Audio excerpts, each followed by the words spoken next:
built in 1910. So it's a fairly old home. Right. And from day one, Sherry, my girlfriend, something about the place wasn't right to her. She just felt that there was something that was off there. Was this a fixer-upper, that kind of deal? It was a rental. And It was through a friend that they weren't going to rent it, but I needed a place, and they said, sure, it had been sitting vacant for like 6 months, I guess. 6 to 8 months.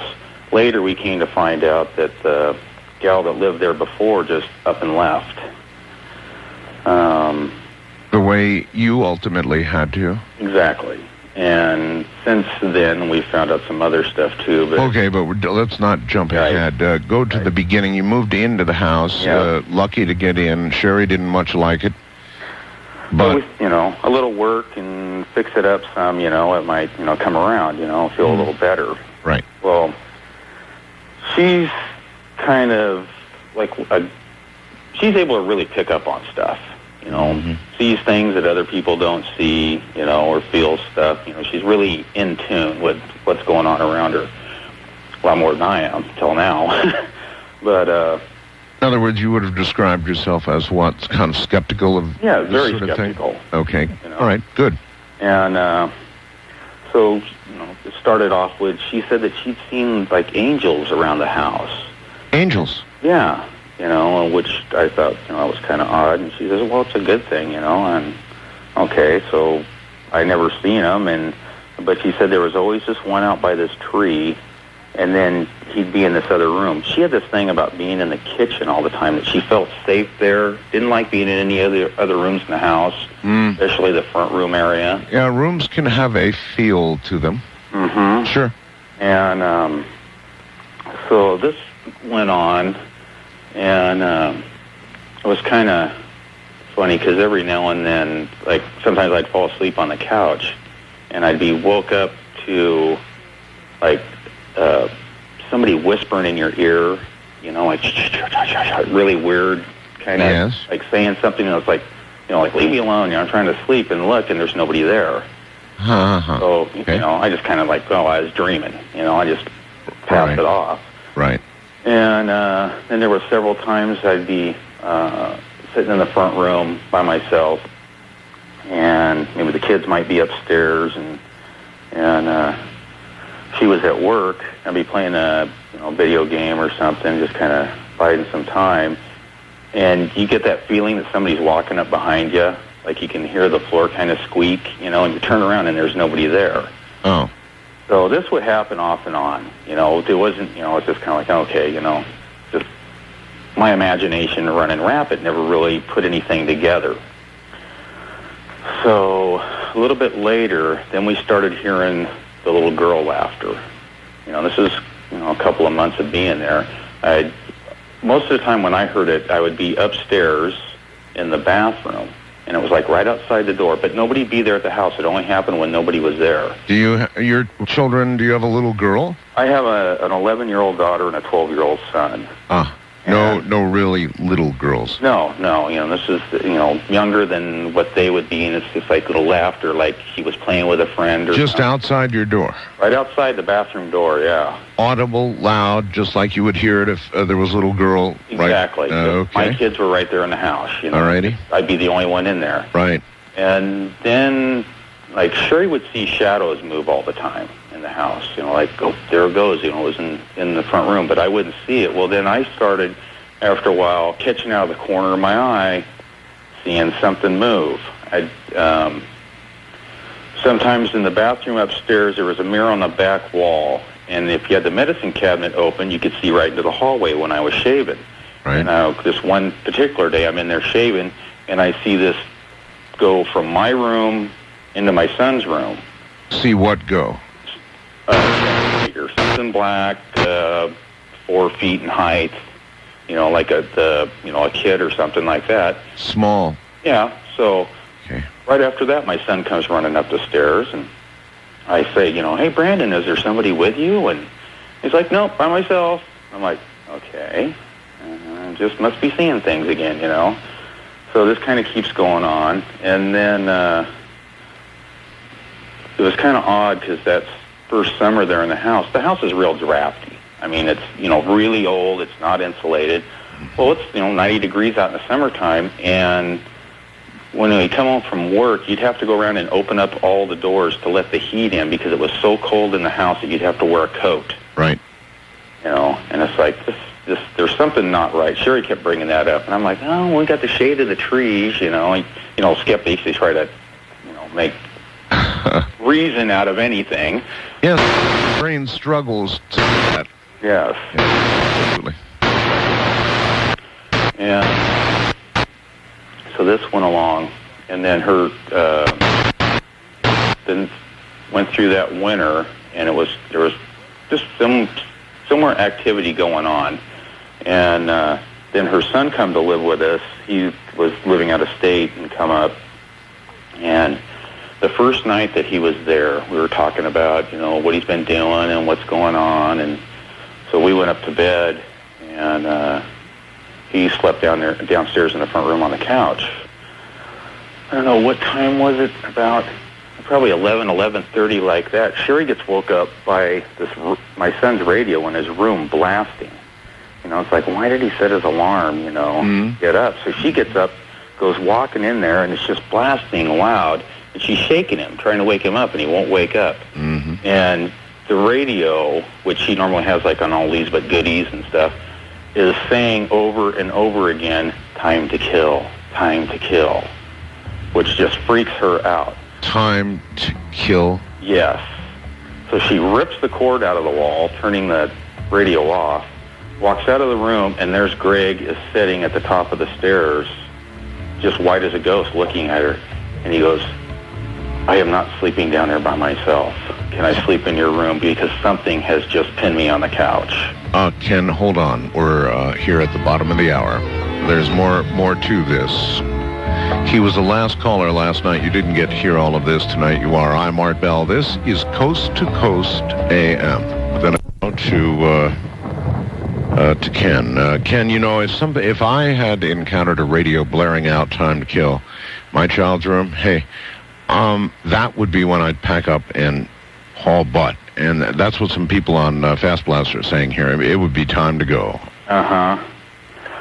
That's one of the things that we have been discussing between ourselves and what was going on, because something would happen like that, yes, or something else, and it seemed like within 15 to 20 minutes time that it was like you never even knew it happened. Like there was some type of control, manipulation, whatever it was, the power that this thing had. Now, by that, do you mean you didn't remember the event, or do you mean the event just didn't seem? It would just seem like everything just went passive on it. Like there was really nothing going on. It was in the back. Okay. It was like something would push everything to the back of your mind. Okay. I mean, even the stuff that happened to Sherry, that she would be traumatized, and it was within 2 or 3 hours, we were back to doing our normal daily routine. Yeah, I guess that's really the way life is. I've had a lot of traumatic events in my life, and they do pass, and, life does go on, as the old saying goes, and so, yeah, I understand. Okay. And, time and time again, we talked about getting out of there, but it just, it wouldn't, we'd make up excuses about stuff, or something, or, it didn't seem so bad. Yeah, or Sherry would try to leave, like, that's it, I've got to get out of here, and I would talk to her, and she would end up staying. Right. And it wasn't until after we were out of there that we were able to really start putting the pieces together. Well, after this business with the radio, what then? How bad did it get? I mean, last night you mentioned that Sherry was physically attacked by something. She was. And actually, the first time was just prior to Greg's attack. It was just before he came. It was like a week earlier. And so I kind of screwed up on my timeline there. But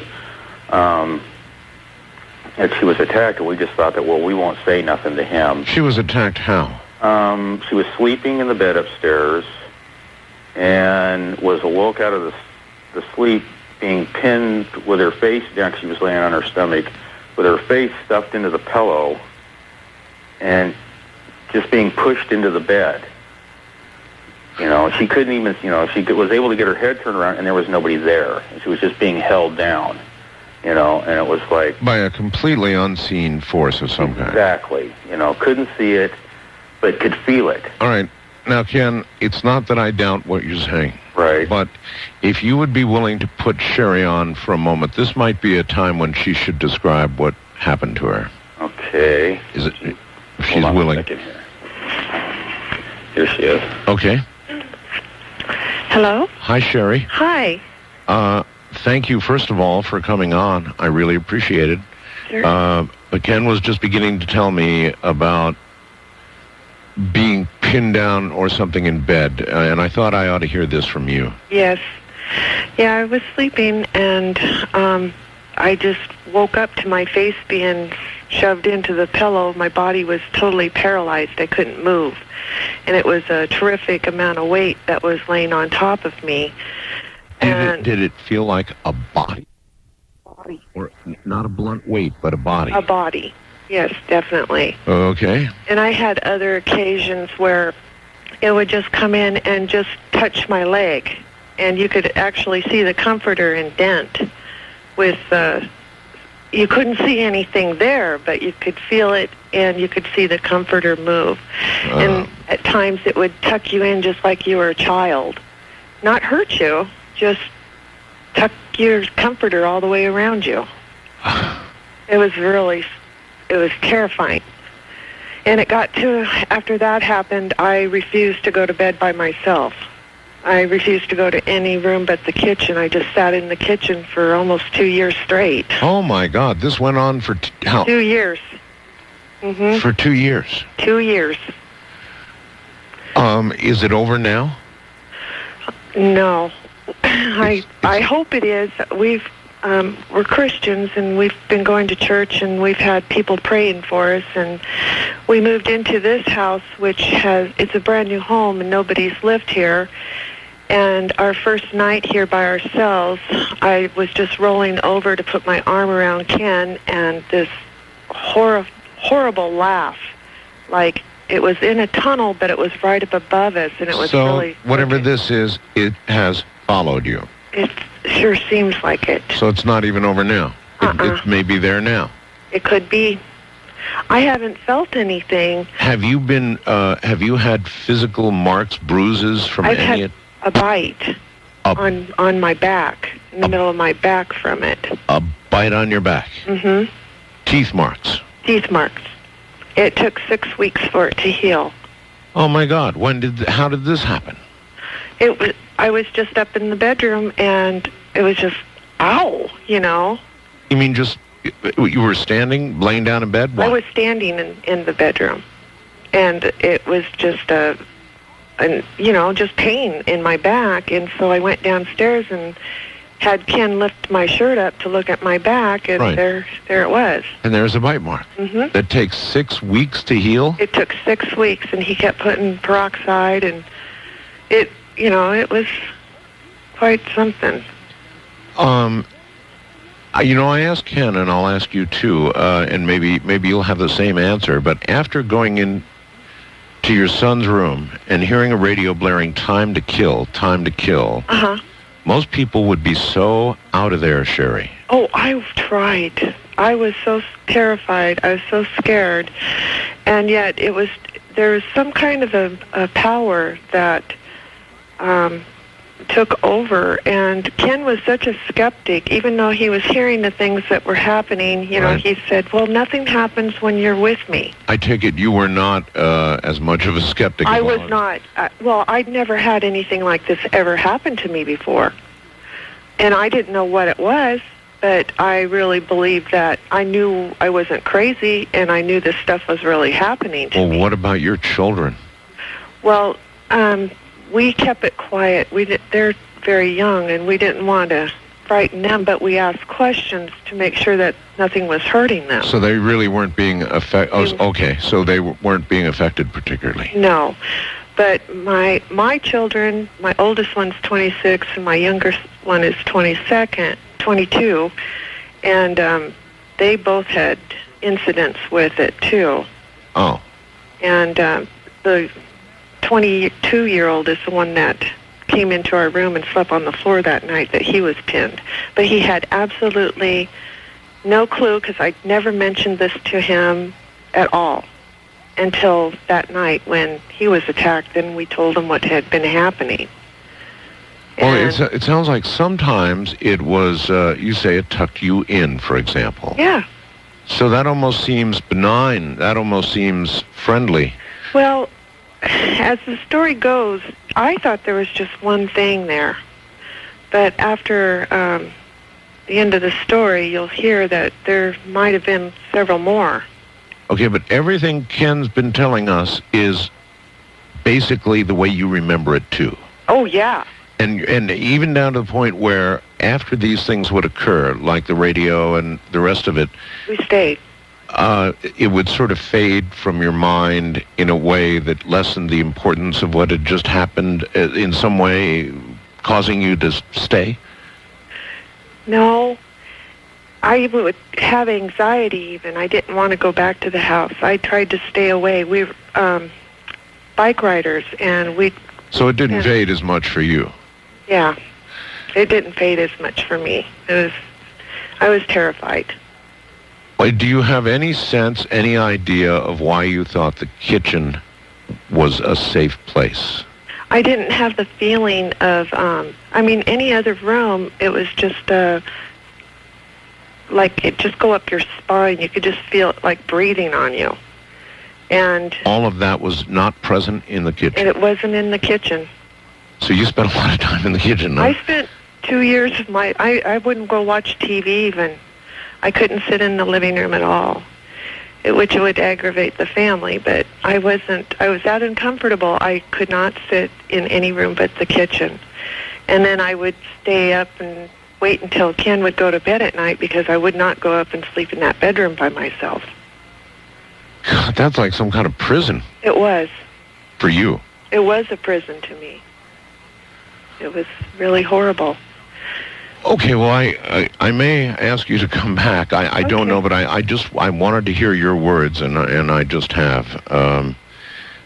You can remember as plainly as day that radio blaring out? I can remember everything just as if I'm standing there. Yep, everything is very clear. Okay, let me talk once again to Ken, if I could, please. Okay. Hello? Hi, Ken. Howdy. Okay, so I guess we haven't even heard it all yet? No. There's more. Okay. So, oh, great, the phone's going to start going. Yeah, go up and get the other phone. Let's see, where are we? After Greg had been pinned, there was a time he went out one night. We were setting up and was talking in bed, and we heard the door downstairs shut, and we heard girl laughter, and we thought, oh, Greg's home, and brought some friends with him. So she gets up, Sherry goes downstairs, and comes running back up there. There's nobody there, which there was nobody there. He never came home that night.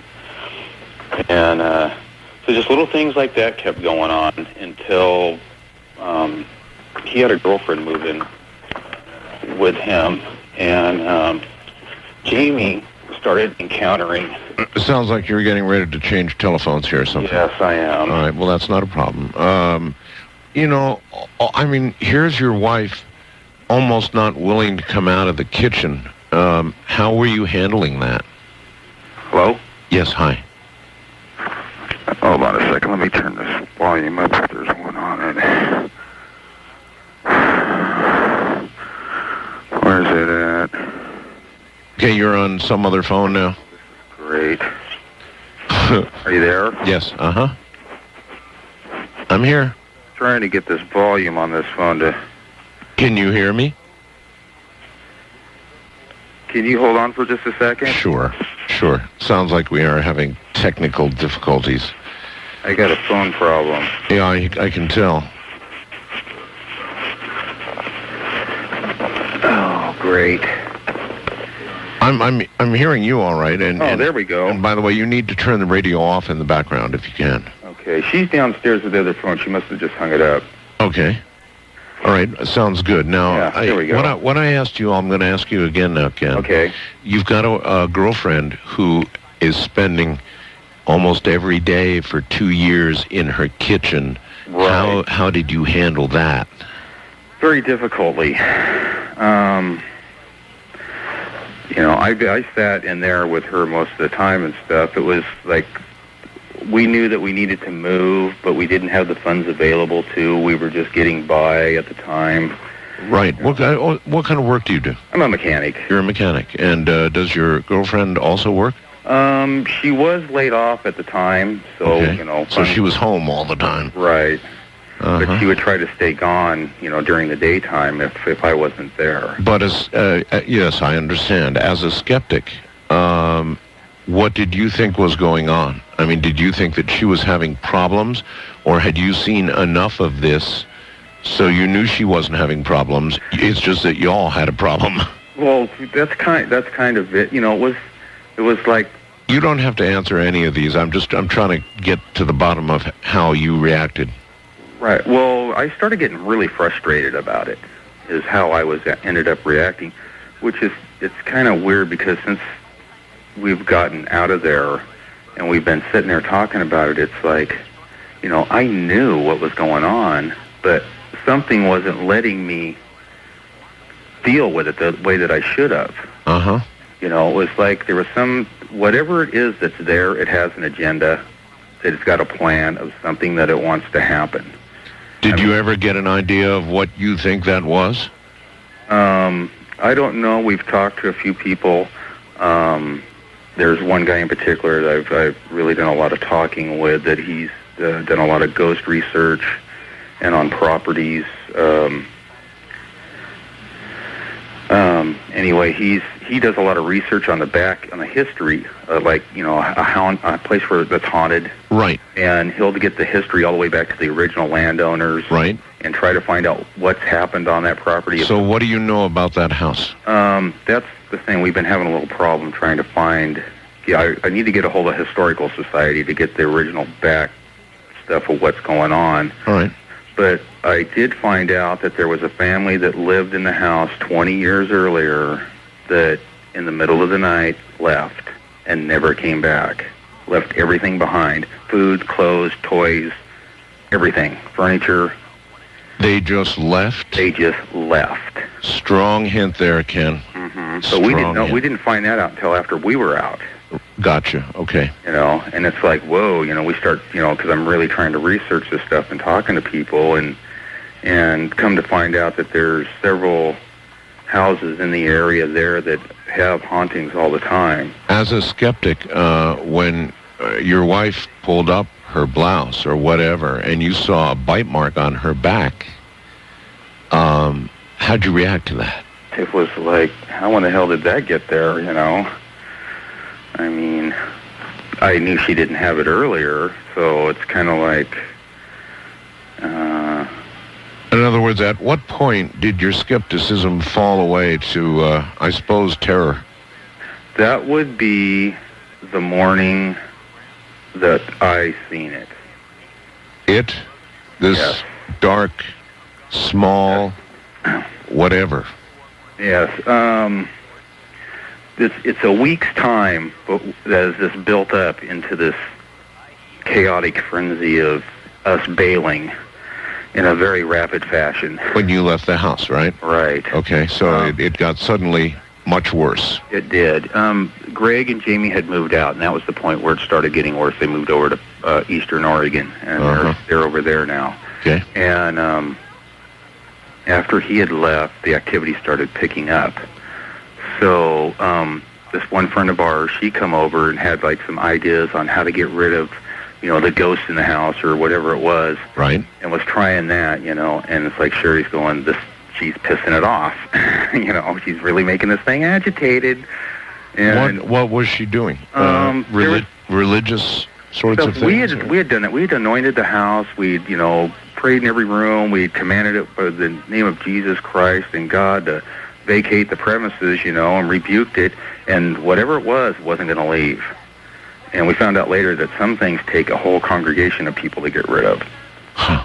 But So what began to happen in the last week? Okay, so she had come over here a few times trying to get rid of this thing. Then ticking it off. Anyway, Sherry and Wendy were outside at the tree out there, and Sherry's going, I really feel something out here by this tree. So to humor them, I went out and dug a hole. And a friend of mine, he's search and rescue, and I worked with him for years doing search and rescue. Wait a minute, you dug a hole? I dug a hole. They said there's something strange by it. Did they conclude beneath it, and is that how you started digging, or did you decide to dig? This is the thing here is the house is built on a knoll, and we found out that the place that was across the way was intended to be a mortuary. So that leads me to believe that in the pioneer days, they used knolls as like family burial sites. Well, Ken, what did you think you were digging for? I don't know. I was going to dig a hole to appease them so that I could get some rest. This is 9 o'clock at night in the dark with the light. I'm out there digging this hole. I'll tell you what, I'll call my friend up, have him come over with his dog that he uses for finding buried people or drowning victims. Yes. And if it hits on the hole, then we've got something. If it doesn't, okay, you know. So we go to bed that night, get up in the morning. Sherry was working at that time. She left just before I got up. I got up, come downstairs, and I'm pouring a cup of coffee and look out the window, and the hole's filled in. What? Yeah, the hole's filled in. How much of a hole had you dug? I dug it like it's 2.5 feet around by 3 feet deep. That's a big hole. Yeah, and it's filled back in. And so I called her. She called me on her lunch break, and I asked her if she filled the hole in, and she said no. And I talked to Wendy, and Wendy said no. And I was like, okay, and nobody filled the hole in. How to get filled in? So then I had, that was like a Thursday night. Yeah. Right? Harry was going to come over on Friday, couldn't make it until the following day on Saturday. So he came over with his dog, which the dog did an alert out by the tree, but it was a real mild one, but it wasn't in the same spot. It was about 3 feet away. From where you had... right, from where I had dug. It did it. Ken, hold on. We're at the top of the hour. Just stay right where you are. Oh, this is one for the books. One from Oregon. Ken and Sherry. I'm Art Bell. This is Coast to Coast AM. Ken, we're down to the last week, the last straw, I suppose, in a way, huh? Last straw, the last couple week? Of days there, anyway. Was absolutely the last straw. All right, what happened? Okay, so Saturday, I had my friend Harry come over with his dog and work the property, and it hit on that one spot by the tree. Right. Well, we went and put him in the truck, and we walked through the house, and Harry's got a digital camera, and he took some shots and stuff like that, see if anything happened to come up. Right. But he goes, well, tell you what, he goes, why don't we take her down to the basement and see what happens down there. Take the dog? Yes. Uh-huh, okay. So you go down in this basement, and when you go down these stairs, and you turn right at the bottom, and it opens up. It's an unfinished basement. It's all dirt floor. But somebody put, like, plywood up on the right side that goes down and angles over, making a room, like an old storage room or something. Right. And he opened up the door to that and went in there with the dog, and that dog literally turned inside out. It did not want anything to do with that room. Oh. I mean, just, I've seen dogs react doing death alerts, and this was like a major one. Death alert. Yeah, that's what it's called. And the dog, we took it out and went upstairs, and it took like a week for his dog to calm down from that. He said the last time he seen the dog like that was when he had it in Turkey at the earthquake. Did either one of you go back down to that room? No. Smart. And because I've seen my buddy, I've never seen him scared. And we've been in a lot of predicaments when we did search and rescue and stuff, and I know him really well, and he had the look of terror on his face. That was enough for you? That was enough for me. So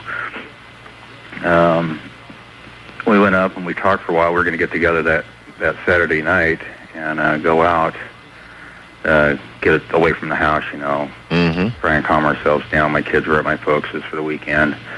And so we ended up going out that evening, and when we came back, I ran down to the store because Sherry goes, well, run down to the store. We need this real quick, and I got something I got to do. And I come back up. She's in the basement. She's in the basement? She's in the basement, in that room, with a shovel and a flashlight, going, I'm going to get you. Oh, my God. Oh, yes, that was my thoughts. I come down there, and she just freaks and goes running out of there.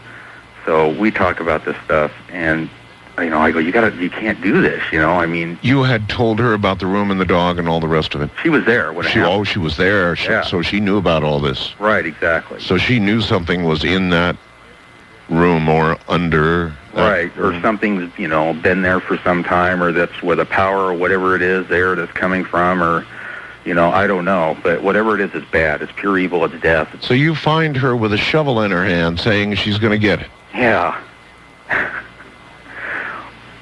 God, Ken. So then what? So then what? Well, we go upstairs and we're talking.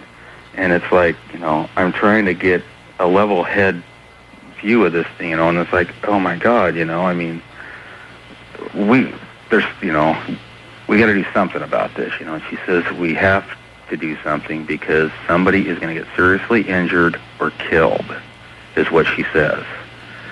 You know, and it's like, okay, so we go to bed that night. Now, the next morning is when this happens. Well, actually, right after that is when I got upset after we had this talk, and I go, that's it. I go, all right, you, whatever you are, show yourself. I'm tired of this. We're going at it, you know. And I really got upset, and I was walking through the house ranting and raving that I wanted to see whatever it is, show yourself now. Nothing, you know. So we go to bed, get up in the morning, take a shower, go back into the bedroom there. I got the stereo in the room's playing. Threw my sweats on and my slippers and T-shirt. You know, we're going to go downstairs, and we hear this, you know, what I said last night, this thump. I mean, heavy.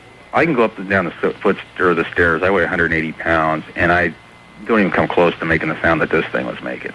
Huh. And I look at her, and it's like, who's in the house? And so I turn and I look out the window because our driveway comes up and wraps around, and there's no cars there or nothing.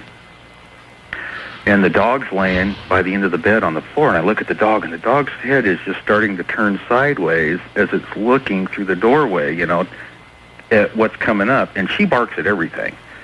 And there's something big coming up. There's something coming up, and she's not saying a word. Just her head's just turning.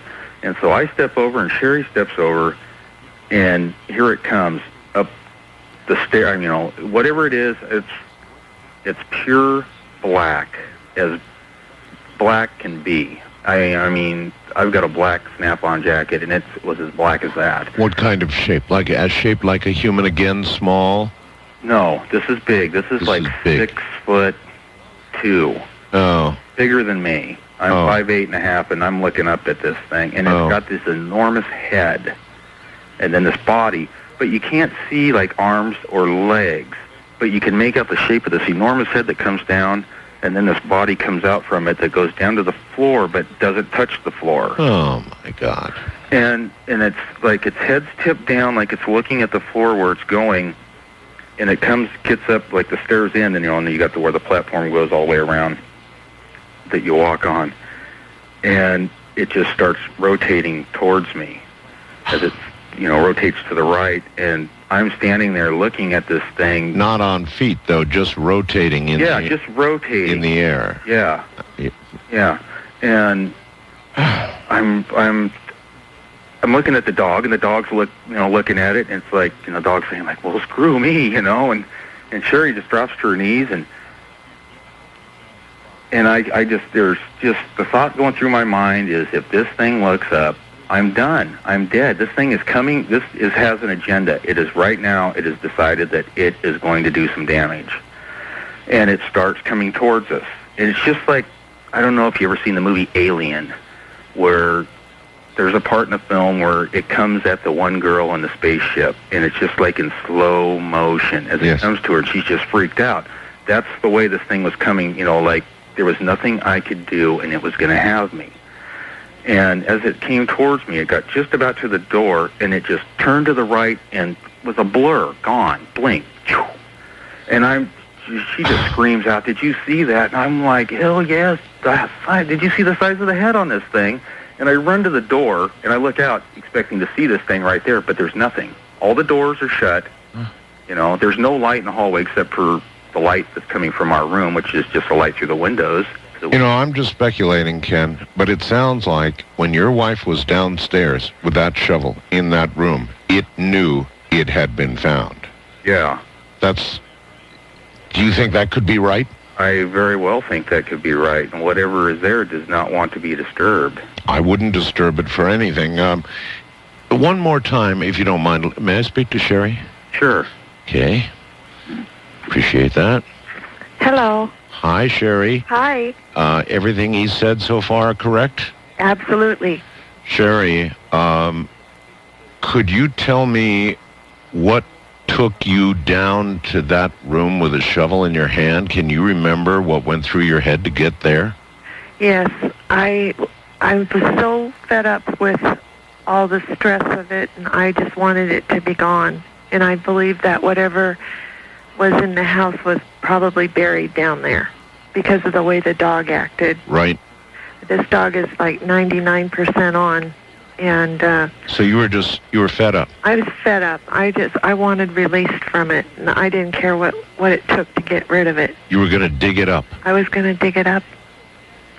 The only thing is that there's concrete under that gravel, and the shovel wouldn't go through it, so... So you were trying when Ken came down? Yes. Mm-hmm. Wow. Wow. Sherry, the being that Ken just described that came up the steps... Uh-huh. That's exactly what I saw. We've drawn pictures of it, and that's exactly what we saw. And it was so unusual. I was so happy because it's shown itself to me before, but it's never shown it to two people at the same time. So it was a relief to you that he finally saw it? Saw it. He was no longer a skeptic. All right, I sort of wanted to understand what was going through your mind that took you down there with a shovel. That's pretty radical stuff. Oh, I know. But if you'd been through all that, you would have probably done the same thing. All right, I agree. Thanks for talking to me, Sherry, and put Ken on one last time. Okay.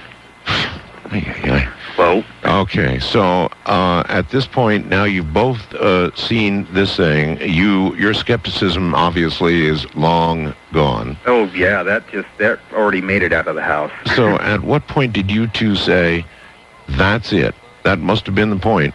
Well, this is anyway. So that was later. Well, actually, the next day or later that night. That was it. Because I look out there and there was nothing there, and I turn around and she's backpedaling towards the windows. Right. Trying to find some security, get her back up against something, and I, run in there and I grab her. Come on! And I look out the door and it's clear still, and it's like, come on, Chewie! And down the stairs we went, and we ran out of the house. So we're standing out there in the driveway, just trembling, shaking, and I'm like, oh, my wallet, my keys, they're on the dresser in the bedroom. Great. That means I got to go back in the house. Yep. So we just kind of hung out there for a little bit and went back in, and normal. It was like nothing going on, There were photographs taken, and you've got a photograph of some kind of creature, don't you? Yes, I have. There's several in the picture. Several? Yes, there's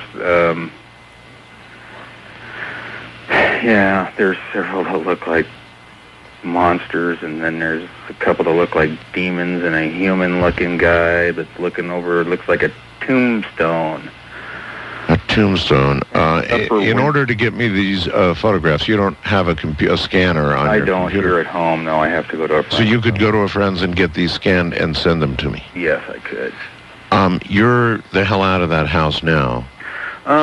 Although you may not be done with this thing, or it with you, I guess. Right. We've had some episodes since we've left there. Do you want an investigation? Do you want some sort of... it sounds to me like some sort of college or a paranormal investigation team should be in that house, or maybe not, maybe with you. But certainly somebody should go look at that little storage area in the dirt basement. Yeah, that's the whole thing. Since we left the house, it kind of made it to where the landlord's kind of back in control, you know, and he doesn't really believe us.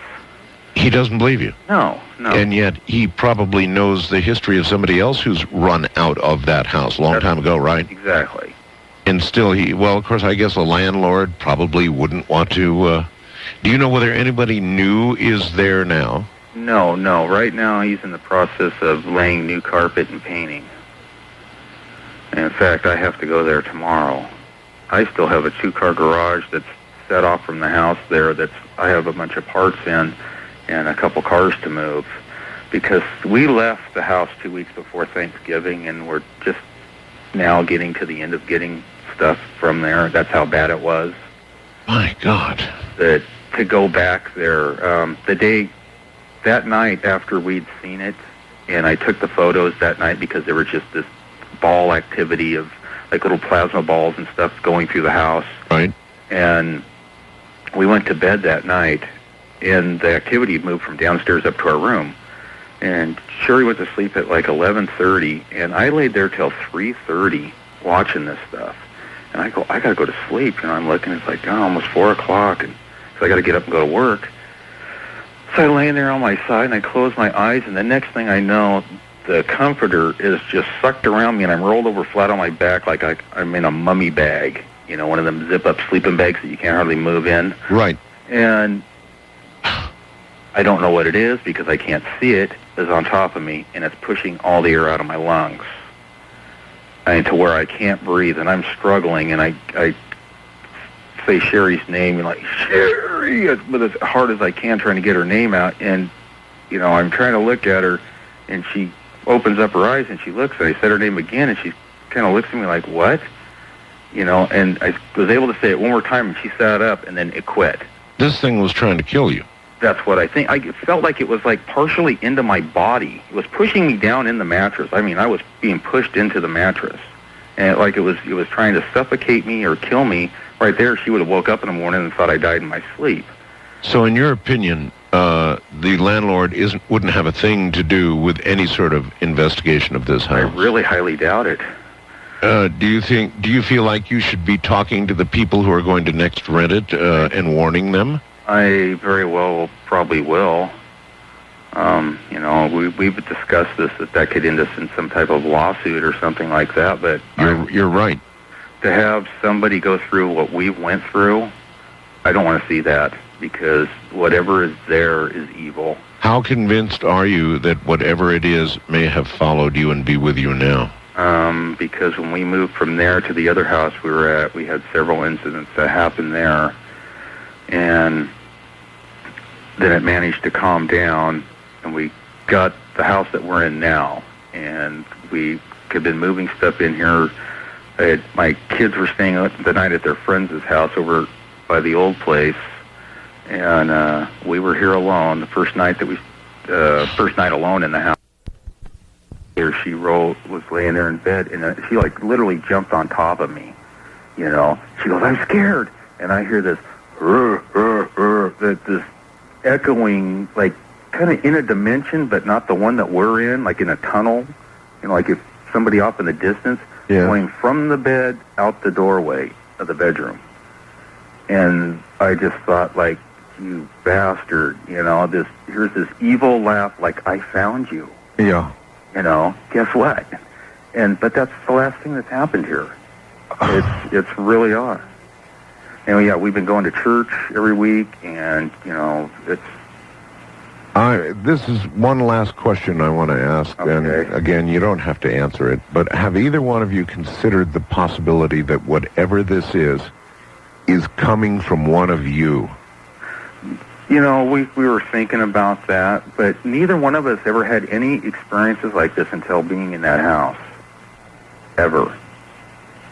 Have you talked to any other media about this? No, I have not. Other than the one guy that he's wrote 4 books, and he gave me a lot of really good information that's really helped to protect us. But you haven't done any other interviews until now? No. Okay.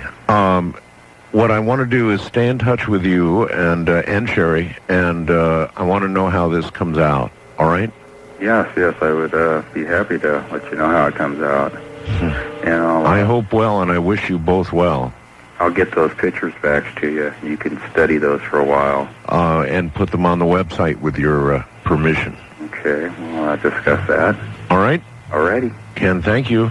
Thank you. You have a nice night. Say good night to Sherry.